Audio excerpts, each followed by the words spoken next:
Good morning, gardening friends. It is now Saturday. Unfortunately, shortly after I released the last episode, I got hit like a ton of bricks and have been down with a cold all week. So I've only got the one day now to try and put an episode together and release it tomorrow. I'm absolutely determined to do so, though. I suppose the silver lining here is that I'm going to have to shorten this up and keep this episode more compact, but whatever I don't cover this week, I'll have more time to think through it for next week. So, this week what we're going to be talking about is planting the actual plants. Some of them are going to be seeds, and some of them are going to be transplants, and there may be a little bit more next week since there's one particular topic I don't think I'm going to have time for. So, let's see what we can get done, and let's get cranking. So, if you were following me last season, or if you go back and look at those videos, you will see that since I was pretty much restricted to being inside, there were only so many experiments I could do. And one of the first things we're going to do here is, since so much of this, you can see those 4 cups sitting in the center of your screen, I had a total of, 16 of them.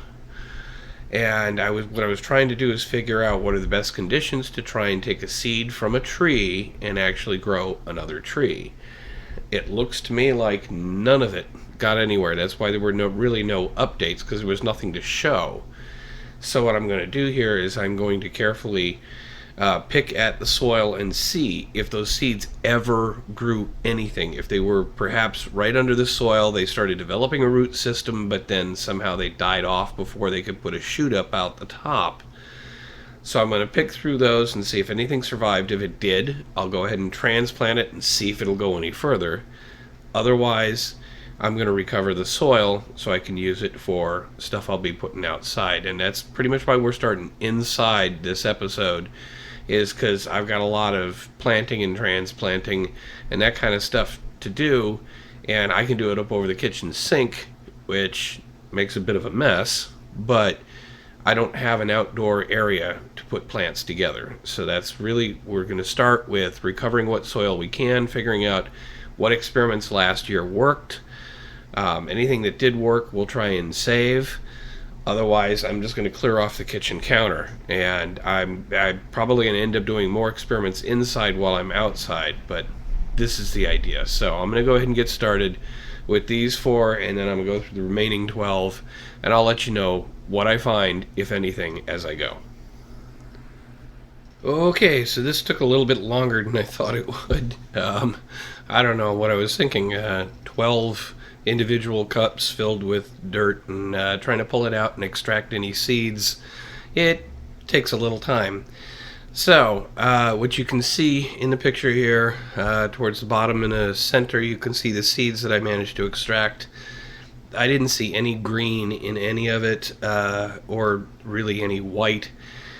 A couple of the seeds looked like they started to break down. I didn't find seeds in every single one of them, so I think some of the smaller seeds, some of the seeds that I had planted for the experiment were much tinier seeds that had kind of wings attached to them. If you've ever seen seeds coming out of trees, sometimes they'll have these little wings so that when they spin as they fall, they'll actually project away from the tree, which allows the tree to kind of spread itself out, so it can create more trees. Well, those tiny little ones, I found maybe 2 out of the 6 that I think were planted. So the rest of them, I think, just kind of disintegrated into the soil. So overall, seems like the experiment was a complete and total failure. I've learned from it, though, so I'm not upset about it. And now I freed up some space on the counter to do whatever else I'm going to do. And I also recovered quite a bit of soil. It was actually more soil than I realized, which is good, because now I've got that for creating more pots to go outside. I did want to show you also, off on the right in that black pot that you can see, is the soil the way I'm developing it. Overall, my recipe for soil this year, and I try something a little different each year. I'm trying to kind of learn how to build my own soil instead of just going out and simply relying on potting soil that you can find at the local home center. And also because I don't have a whole lot of space to store soil around here inside. I don't have an exterior, I don't have like a garage to store stuff in. Where I park here is just a carport, and if I leave something right in front of my car, there's no guarantee somebody isn't just going to pick it up and walk away with it. So, what you're looking at on the right there, the recipe for this year is basically going to be 1 part existing soil, 1 part coffee grounds as compost, and 1 part vermiculite, which is something that, if you're not familiar with it, will lighten up the soil and create air spaces so the roots have some place to grow.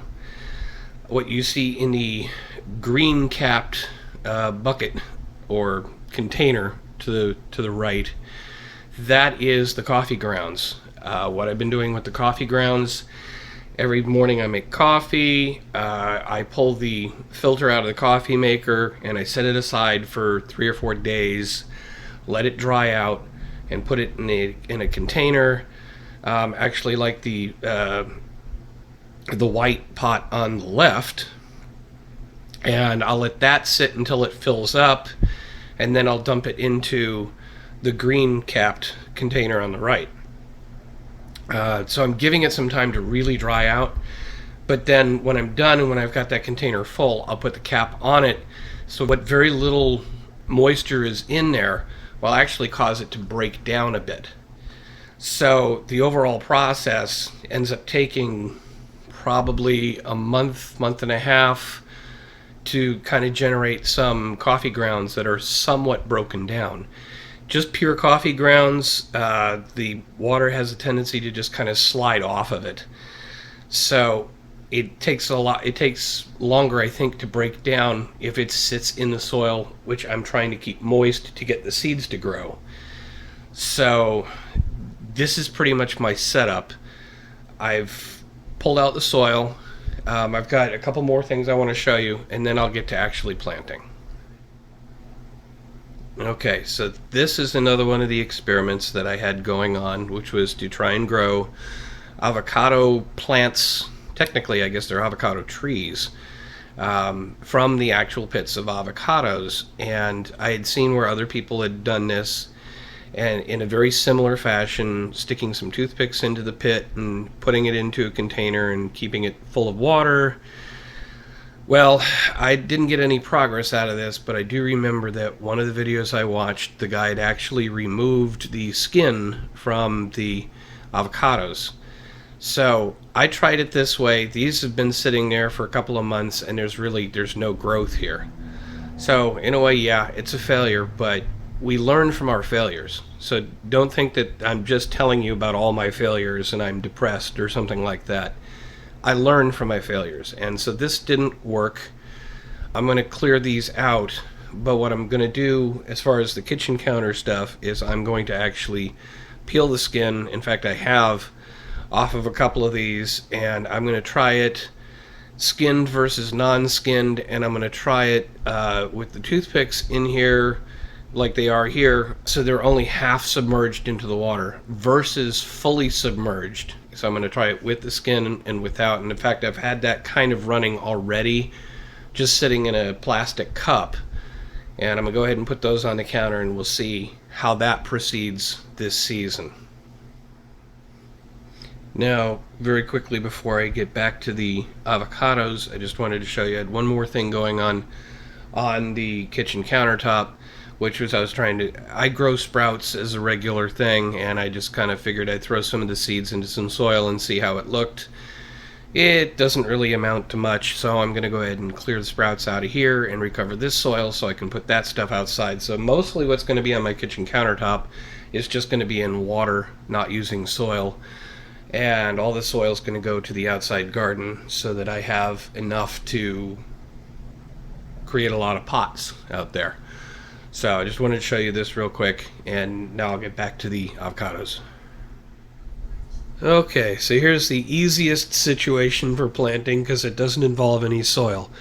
This is the avocado experiment, and I'm going to have one where I have not peeled the actual pit, and I'm going to drop that. This is the full submersion test, and I've got the one where I have peeled it. If you soak these for a couple of days, they will generally be pretty easy to peel. In fact, actually, I can still see a little bit of, I think that's a little bit of the, well, I'm not even going to worry about it. Drop that in. Now I've got two of them ready to go. And now for the avocados with the toothpicks. This is actually quite easy to do. You take your avocado, you want to take the more pointy end and have that at the top, and you want to take the more blunt end and have that at the bottom. You get some toothpicks, and one piece of advice is when you put the toothpick in, you don't want to put it right on the seam because that'll probably force it open. And you also want to point it downward. Sorry, I'm trying to make sure I keep that in frame. And you just stick it in there. And if I do that for all three, I'll show you when I get back. I probably could have been a little clearer. If you do that for all three toothpicks, and you have them pointing like that, what that does is allow you to suspend it into the water. Now actually I've got a little bit too much water in there.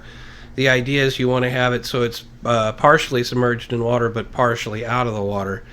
The toothpicks help it to suspend, and by angling them, it means that you don't, if you put them straight in, then you'd have to fill that container almost all the way to the top. By angling them, you let it drop down a little bit. So that's one. I'll do the other and come right back. Okay, I did that a little bit fast, but I've kind of redone it, and so these are the two.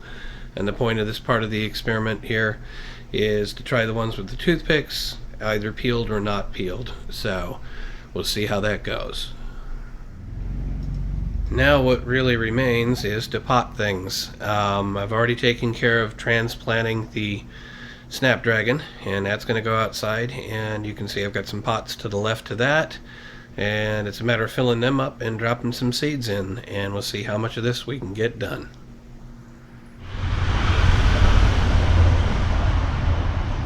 Alright folks, it took a bit longer than I thought it would. It was a lot of effort, and one of the changes I made while I was doing it was somebody commented on the Snapdragons, and I thought about it a little bit.